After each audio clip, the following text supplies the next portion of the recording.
Tahukah Anda, Belanda menguasai Indonesia selama hampir 350 tahun, kecuali dua tempo yang singkat, yakni ketika sebahagian kecil daripada Indonesia dikuasai oleh Britain lepas perang Britain-Belanda, serta semasa penjajahan Jepun pada masa Perang Dunia Kedua.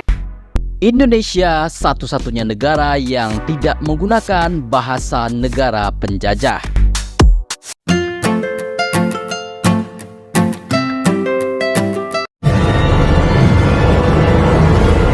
Razli Studio.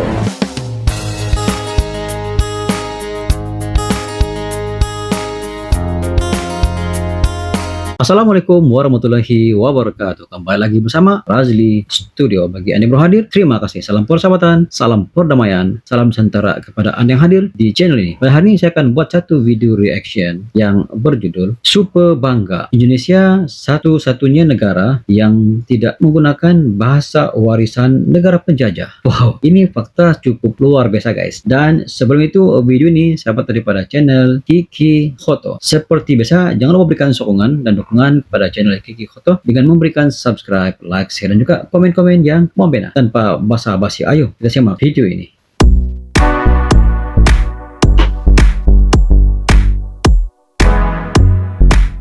Indonesia satu-satunya negara yang tidak menggunakan bahasa negara penjajah. Wow, satu-satunya guys. Tidak menggunakan Mengapa hanya Indonesia penjajah saja negara di dunia ini yang sama sekali tidak menggunakan bahasa bekas penjajah, bahkan tidak ada satupun penuturnya di Indonesia? Sedangkan negara-negara seperti Indochina saja, walaupun penjajahnya adalah bangsa Perancis, bukan bahasa resmi mereka, tapi masih ada penuturnya meskipun sedikit. Negara Meksiko, Venezuela, dan negara Amerika Latin lainnya, sebagian besar penduduknya menggunakan bahasa Spanyol, karena negara-negara tersebut dijajah oleh Spanyol selama ratusan tahun.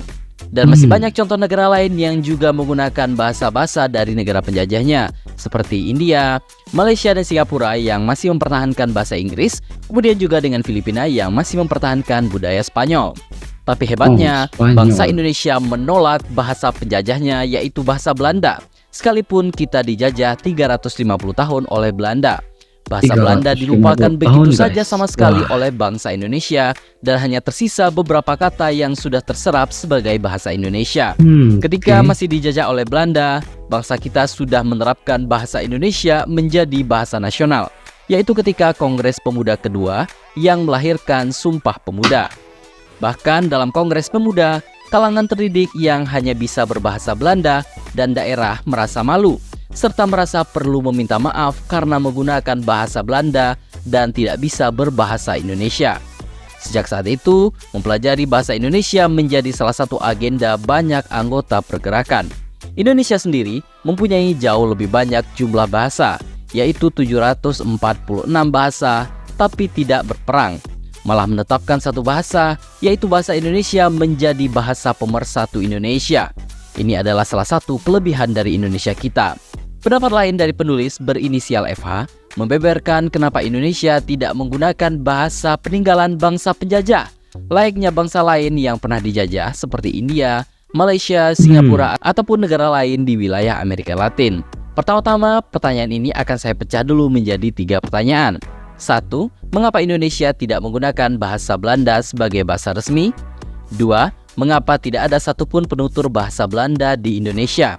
3. Mengapa Indochina seperti Vietnam, Laos, dan Kamboja masih memiliki penutur bahasa Perancis? Untuk pertanyaan pertama, saya tidak akan menjawabnya secara langsung. Sudah banyak artikel menarik yang membahas mengapa bahasa Belanda bukan merupakan bahasa resmi meskipun Indonesia telah dijajah sekian lamanya oleh Belanda. Untuk pertanyaan yang kedua, hal ini ada hubungannya dengan periode bersiap yang terjadi tidak lama setelah kemerdekaan Indonesia. Singkatnya, pada periode ini, seperti yang saya kutip langsung dari artikelnya, adalah lebih kurang seperti ini. Di kalangan sebagian orang Indonesia, dicampuri nafsu balas dendam kepada segala hal yang berbau Belanda. Orang-orang ini tidak menyukai orang-orang yang dekat dengan Belanda. Mereka yang bekerja untuk orang Belanda, terutama orang Belanda yang bekerja untuk Nika, dijuluki sebagai cecunguknya Nica. Masa bersiap ditandai maraknya tindakan kriminal dan kekerasan dengan sasaran orang Belanda dan orang Indo-Belanda. Keadaan ini terjadi hampir di seluruh Pulau Jawa dan Sumatera.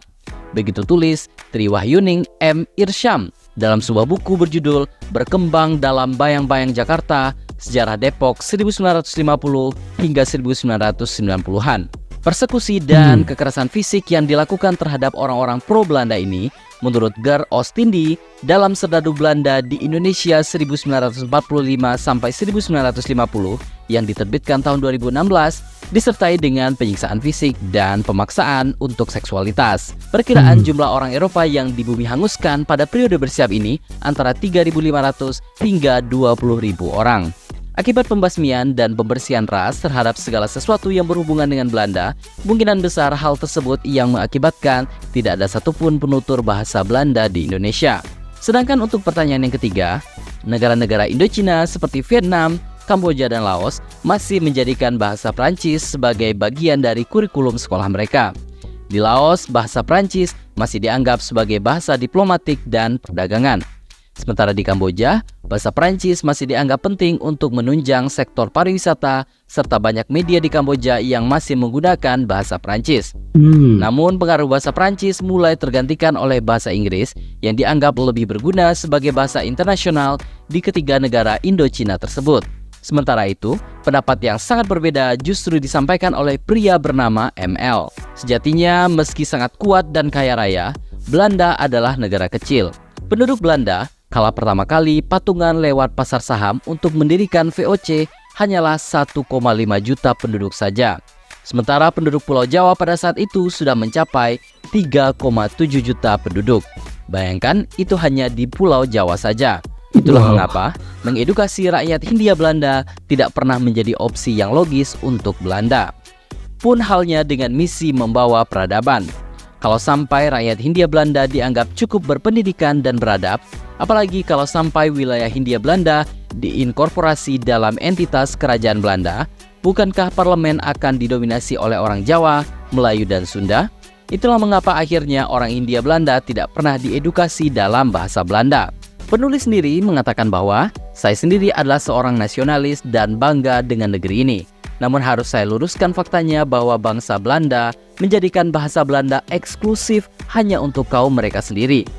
Tidak hanya bahasa, lingkungan tertentu pun dibatasi hanya untuk kaum Eropa saja. Penanda larangan bagi orang lokal untuk masuk biasanya bertuliskan seperti di bawah ini. Pada awal abad ke-20 atau sekitar tahun 1900-an, diestimasi penduduk Belanda mencapai 5,1 juta jiwa. Penduduk Jawa jumlahnya berkali-kali lipat, mencapai 28,5 juta jiwa. Menjadikan opsi mengajarkan bahasa Belanda dan membawa pendidikan semakin tidak logis. Kondisi ini berbeda jauh dengan negara-negara lain yang juga pernah dijajah oleh bangsa Eropa. Untuk negara-negara di Amerika Latin atau Amerika Selatan, harus dipahami kalau kondisi revolusi mereka hampir mirip dengan Amerika Serikat. Mereka pada dasarnya datang dari Eropa dan berasimilasi dengan budaya lokal sana. Berbicara bahasa ibu seperti Portugis dan Spanyol tentu sudah menjadi konsekuensi dan umum.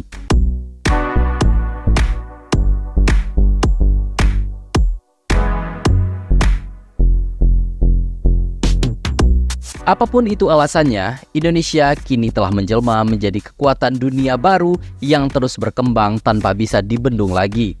GDP berdasarkan paritas daya beli Indonesia sekarang sudah berada di posisi ke-7 terbesar dunia. Prestasi fenomenal untuk negara muda yang berumur di bawah 100 tahun.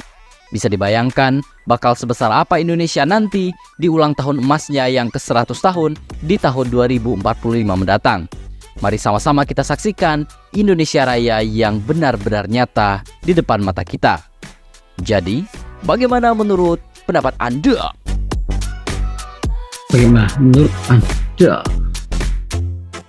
Demikianlah video daripada channel Kiki Hoto guys. Seperti biasa jangan lupa berikan sokongan dan dukungan kepada channel Kiki Hoto dengan memberikan subscribe, like, share, dan juga komen-komen yang membina guys. Karena apa? Video ini sangat berinformasi. Video ini memberi kita ilmu dan juga wawasan guys. Pada saya, antara perkara kenapa Indonesia tidak menggunakan bahasa penjajah. Sedangkan di Indonesia sebenarnya ada 746 bahasa yang ada di Indonesia. Satu jumlah yang cukup besar. walaupun dijajah oleh Belanda selama lebih kurang 350 tahun guys. Kalau dari segi penyerapan bahasa, tempo itu sudah cukup lumayan lama untuk memastikan Indonesia bisa ngomong dalam bahasa Belanda. Namun selepas Belanda keluar dari Indonesia, perkara itu tidak berlaku guys. Dan Indonesia merupakan negara satu-satunya yang tidak menggunakan warisan bahasa penjajah. Ini menunjukkan bahwa jati diri Indonesia begitu cukup luar biasa guys. Mereka mampu menepis, mengenepikan, dan juga membuang bahasa Belanda itu untuk menyerap keseluruhan warga yang ada di Indonesia. Kenapa itu bisa terjadi di Indonesia? Apakah karena bahasa Belanda sukar dipelajari? Apakah karena bahasa Belanda memang tidak digemari oleh bangsa Indonesia? Usaha pemerintah pada zaman Soekarno, dia telah pun membuat satu tindakan yang bijak dengan kepemimpinan pada waktu itu melalui Kongres Pemuda, terusnya mendapat keputusan kelulusan melalui Sumpah Pemuda. Dan melalui Sumpah Pemuda inilah Indonesia semakin kuat di persada antara bangsa dengan menguatkan jati diri setiap warga yang ada di Indonesia dengan memperkenalkan bahasa Indonesia sebagai bahasa pemersatu. Kalau kita mempereratkan silaturahim antara semua bangsa yang ada di Indonesia dengan 746 bahasa yang ada di Indonesia, satu perkara mustahil sekiranya memilih salah satu daripada 746 bahasa yang ada di Indonesia. Pasti berlaku rasa tidak puas hati, pasti berlaku rasa tidak diadili, dan juga pasti berlaku rasa tidak puas hati, dan risikonya mereka tidak akan mengikuti arahan daripada pihak pemerintah guys. Apa yang perlu dibuat di sini adalah kebijakan seorang pemimpin. Memilih jalan tengah yang mana jalan ini semua orang boleh lalui. Jadi apakah jalan yang dipilih oleh pemerintah pada waktu itu? Yaitu memilih bahasa Indonesia sebagai bahasa pemersatu yang mana semua etnis, semua suku, semua ketua-ketua umum yang ada di Indonesia perlu akur bahwa bahasa Indonesia merupakan bahasa bagi keseluruhan kepulauan yang ada di Indonesia guys. Walaupun selepas kemerdekaan Indonesia, program asimilasi bahasa itu berlaku di Indonesia karena asimilasi perlu dilakukan, perlu dilaksanakan untuk memastikan bahasa pemersatu Indonesia ini dapat digunapakai, dapat dipahami oleh semua warga yang ada di Indonesia guys. Kalau kita merujuk kepada bahasa penjajah bahasa Belanda, warga Belanda dibandingkan dengan warga yang ada di Indonesia dari segi jumlahnya jauh berbeda, dan orang Indonesia menganggap bahwa orang Belanda adalah bangsa penjajah. Dendam kepada orang Belanda itu cukup mendalam guys. Dendam itulah yang mereka menolak untuk menggunakan bahasa Belanda. Dan apabila dendam itu terus menerus benci kepada Belanda, maka secara otomatis pemerintah mempunyai peranan yang cukup kuat untuk mengangkat bahasa Indonesia sebagai bahasa pemersatu. Apakah Anda setuju sekiranya saya mengatakan bahwa bahasa Indonesia diangkat oleh pemerintah pada waktu dahulu yang menjadi kunci kepada bangsa Indonesia bersatu pada hari ini? Itu sedikit sebanyak pandangan daripada Raji Studio. Sekiranya Anda mempunyai pandangan tentang video ini, Anda boleh komen di bawah. Sekian, jumpa di next video. Assalamualaikum, bye bye.